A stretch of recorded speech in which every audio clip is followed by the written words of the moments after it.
en direct de Panama City.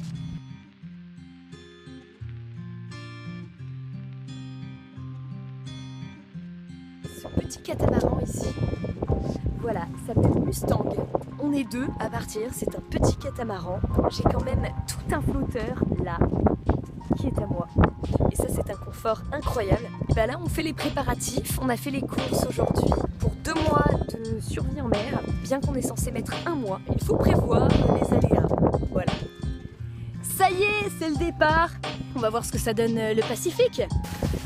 Charastani Tanker qui nous place devant. Oh, trop bien! Trop cool. Des dauphins.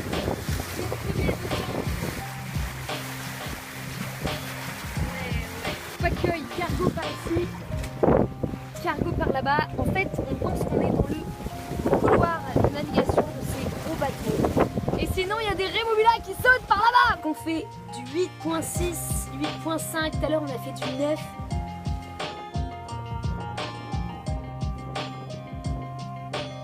Et je suis aussi en train de boire ma petite bière du dimanche.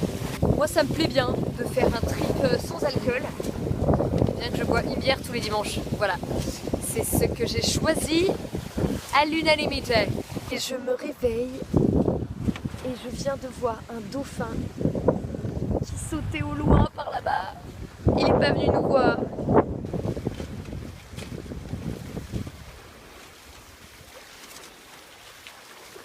C'est un grand moment de tristesse pour tous ceux qui aiment la voile. Il n'y a plus de vent, il n'y a plus de vent du tout. On est dans une bulle. 2-3 nœuds, ça donne un Jamaïcain qui n'est pas très content. J'ai le sentiment qu'on est à l'arrêt complet.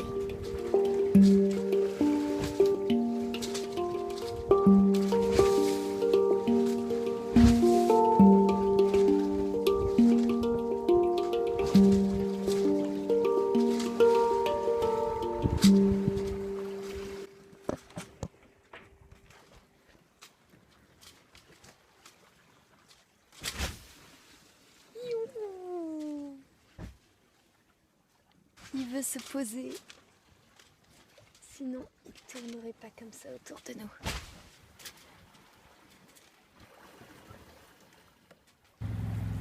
Nous sommes toujours dans la bulle, une mer bien plate avec une toute petite houle.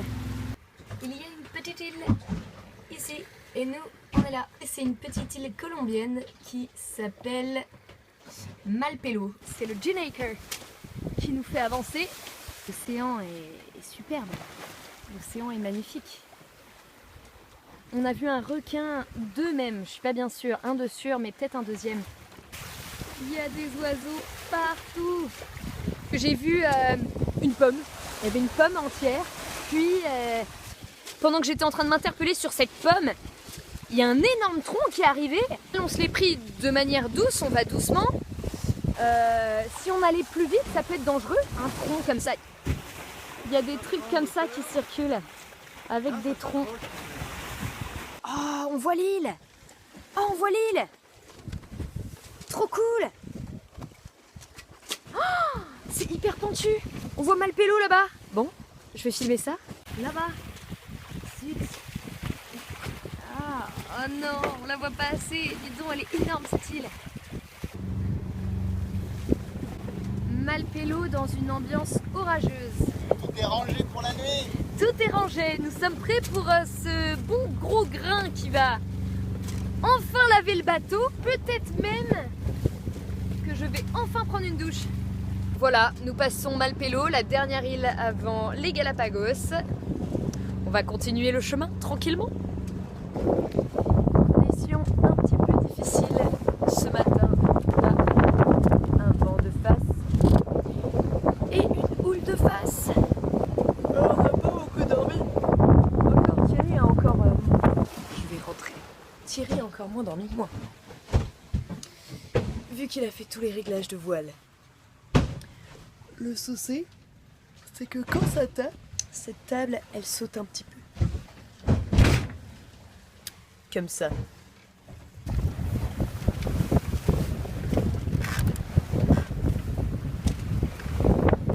On a à peu près les mêmes conditions qu'hier, beaucoup de houle, le vent, vu qu'on se prend des vagues à l'avant du bateau, c'est pas top pour que je puisse essayer de voir des animaux. Ça, c'est un peu frustrant. Bien meilleures conditions aujourd'hui. Il y a moins de houle, moins de courant, toujours autant de vent. Je viens d'être témoin de deux scènes plutôt incroyables. Le passage, je pars doucement parce que Thierry dort. C'était un espadon, un marlin ou un espadon voilier. Je ne sais pas. Mais en tout cas énorme. Je pense 2 mètres, 2 mètres 5. Et la deuxième scène, qui était il y a quelques minutes et que j'ai trouvée fascinante, c'était que dans un groupe de fous, il y avait une frégate. Et la frégate était en train d'attaquer les fous. J'adore parce qu'il s'installe, il prend sa petite place et après il râle sur les autres. Les autres n'ont plus le droit de venir. Vu que le petit fou il prend toute la place, tous les autres sont obligés de rester dans l'eau. Il y a plein de copains.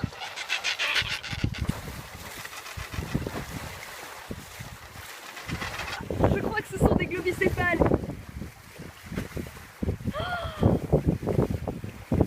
Mais quel soir merveilleux. Oh là là, c'est... Oh,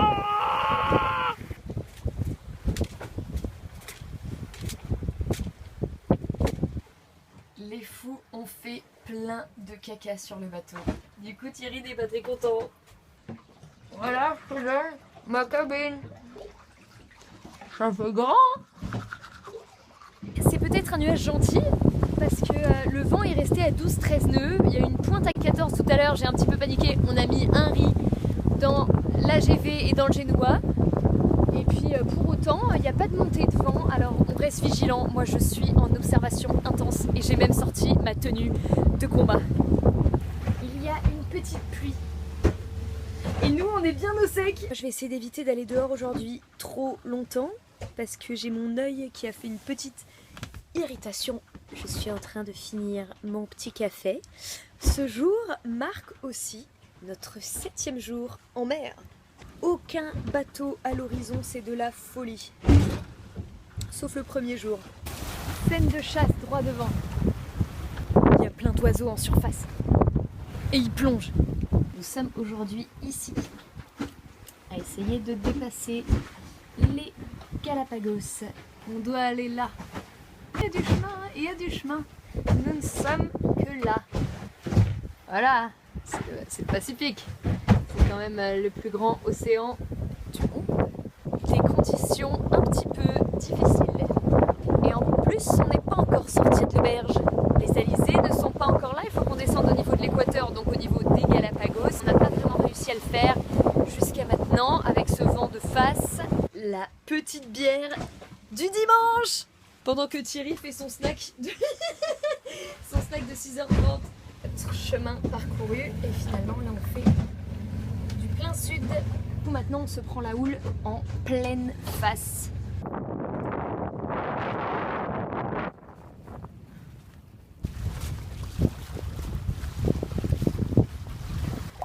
Il y a plein de petits dauphins, des petits dauphins tachetés.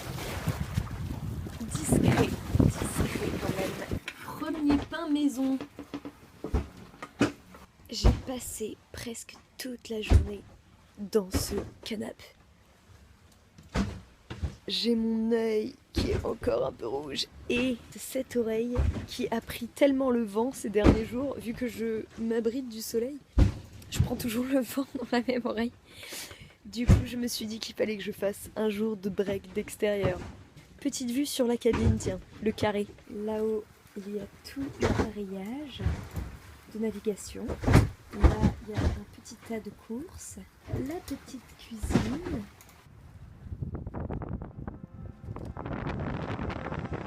Nous n'avons absolument pas les conditions d'hier.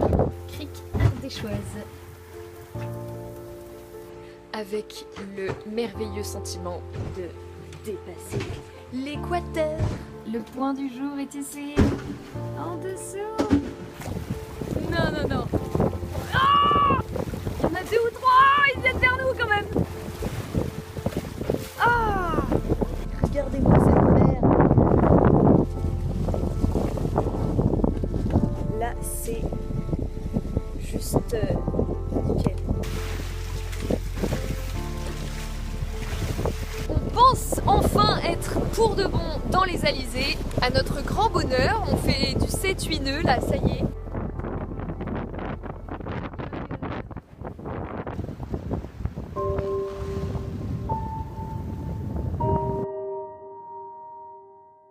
Hier soir, quand la nuit est tombée, il y avait 12 halos blancs qui indiquaient donc des gros bateaux, ou en tout cas des bateaux très éclairés. On ne voyait pas la lumière du bateau, on voyait que le halo qui était tellement puissant qu'il allumait même les nuages au-dessus. On commençait à voir les points blancs qui indiquent que le bateau n'est plus si loin que ça. On a checké l'AIS et voilà ce qu'on a vu. Les noms de certains bateaux, ça m'a tout l'air d'être des bateaux chinois. Tous des bateaux de pêche, hein, de 48 à 66 mètres. On a l'air quasiment seul tout le temps et d'un seul coup on s'est rendu compte qu'on n'était pas si seul que ça. Il y a des grosses pêches. Étrange, inquiétant. Il nous reste 2 tomates, il nous reste des pommes de terre, du citron, de l'oignon, du chou. Il nous reste du frais. Et ça, c'est génial après 14 jours. Ça fait même 17 jours depuis qu'on a fait les courses. C'est la petite binouse des 3 semaines qui commence aujourd'hui.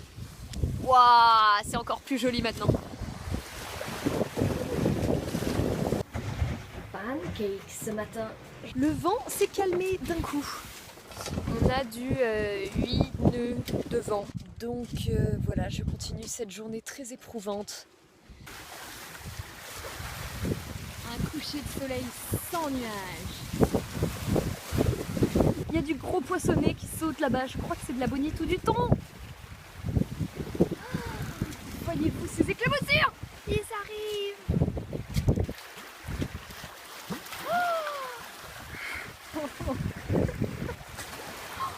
Oui.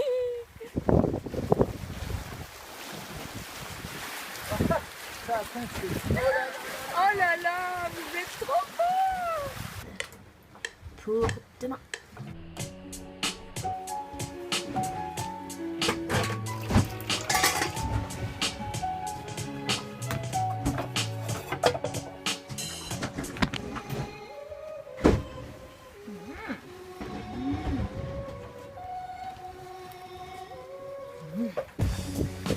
Ils sont de retour! Oui! Oh, c'est peut-être le même groupe ou peut-être pas! C'est fou ça! Tous les jours! À la même heure, ça va être! Moi je veux bien! Wow! Hier, il faisait pas autant de sauts! Mais...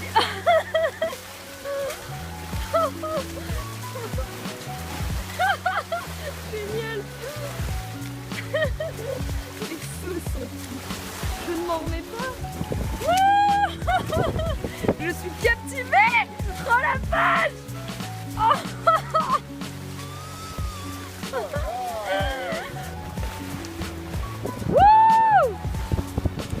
Méga saut du futur. Rien que pour ça, ça vaut le coup une transpacifique.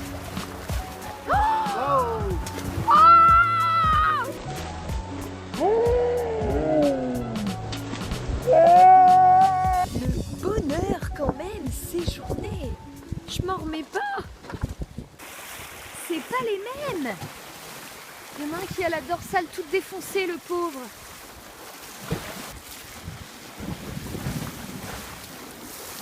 Nous avons là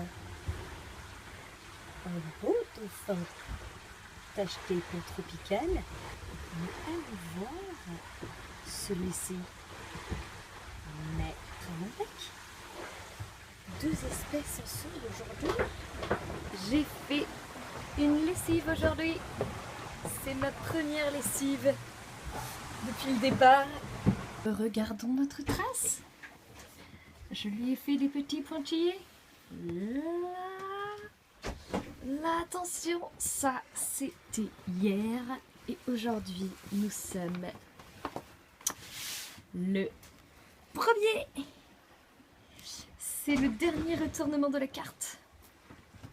Les marquises sont juste là. On a du 7-8 nœuds. On avance très doucement. trop beau. Trop beau. Oui. Il y a un aileron. Allez, venez.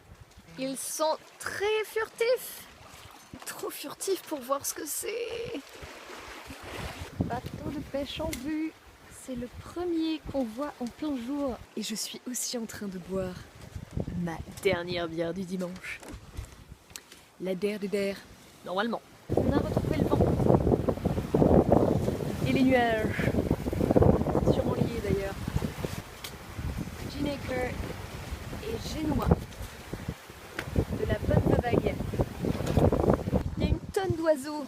On a bien une centaine, mais ils sont tellement loin. Et la mer est tellement agitée que je vois que les oiseaux jumelles.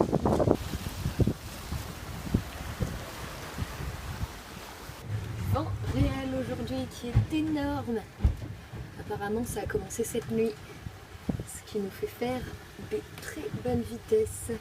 Je me suis rendu compte que dans ces conditions, si j'utilise les jumelles, ça me donne le mal de mer. Thierry pousse le bateau à fond, hein. On est toute voile dehors. Bon, il y a quelques riz dans le Génois. Je pense qu'il veut qu'on trace, il veut profiter de ces derniers jours.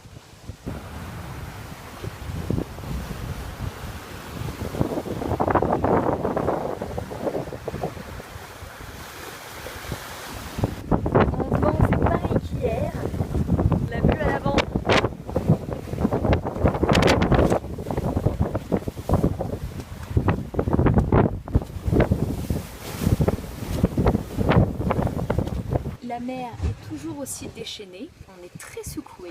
Je crois que Thierry a eu sa dose parce qu'on n'a même pas sorti la grande voile aujourd'hui. On n'est que avec le Génois. Scène de chasse.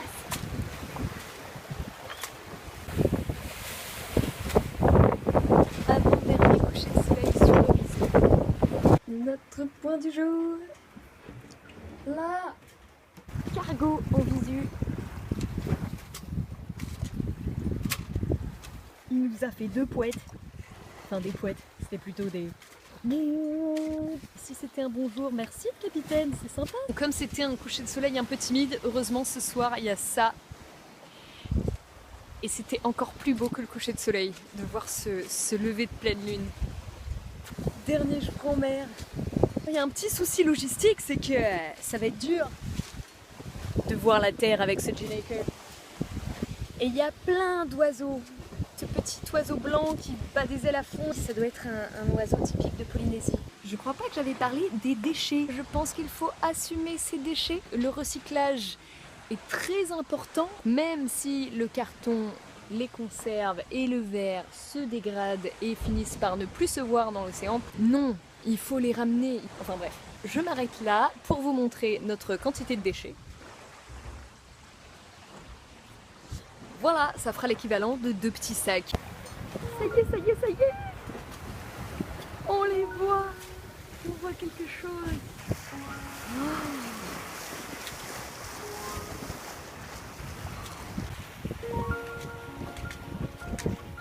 On se rapproche. On a vu des dauphins, 4 sur cette incroyable terre.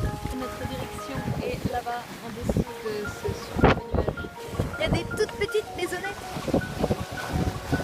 Ce qui est bizarre, c'est qu'il n'y a pas encore d'odeur. J'ai hâte de renifler plein de choses.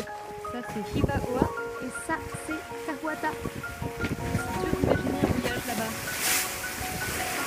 Zut, j'avais pas fait la vidéo d'arriver au mouillage parce qu'on est arrivé de nuit. Mais le voilà. Voilà ce joli petit mouillage. Et il s'avère que mes affaires sont ici, près dehors.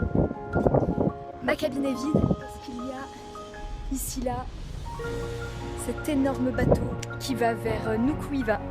Donc je vais aller vers Nuku'iva aussi, peut-être. Voilà, donc c'est une clôture de traversée sur cette magnifique île des Marquises. Regardez cette montagne, ça se finit en douceur.